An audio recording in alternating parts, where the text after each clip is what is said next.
Welcome to the Banker Lamp. Please enjoy the video. Hello everyone.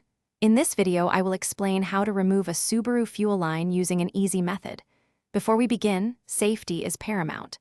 Always make sure your engine is completely cool to the touch. It is crucial to wear proper safety gear, such as eye protection and gloves, to protect yourself. Remember to depressurize the fuel system first to avoid any fuel spray.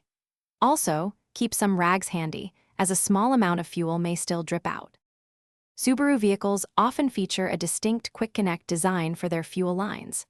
Unlike many other cars, these fittings are held in place by internal plastic clips, not the more common external metal tabs. To identify the clip locations, look for the small indicator notches on the plastic collar of the fitting.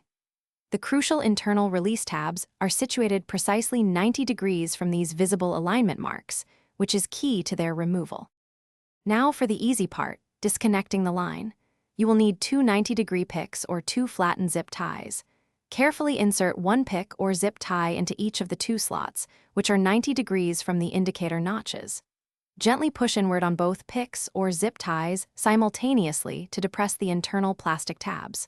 While maintaining this inward pressure, gently pull the fuel line straight off the fitting.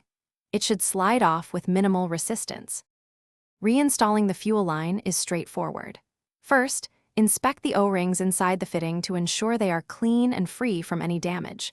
Align the fuel line with the fitting and push it firmly into place until you hear a distinct click. This click indicates that the internal clips have engaged properly. Give the line a gentle tug to confirm it is securely seated and cannot be easily pulled off. Finally, after starting your engine, perform a thorough check for any fuel leaks. Thanks for watching. If this was helpful, leave a like and consider subscribing. See you next time.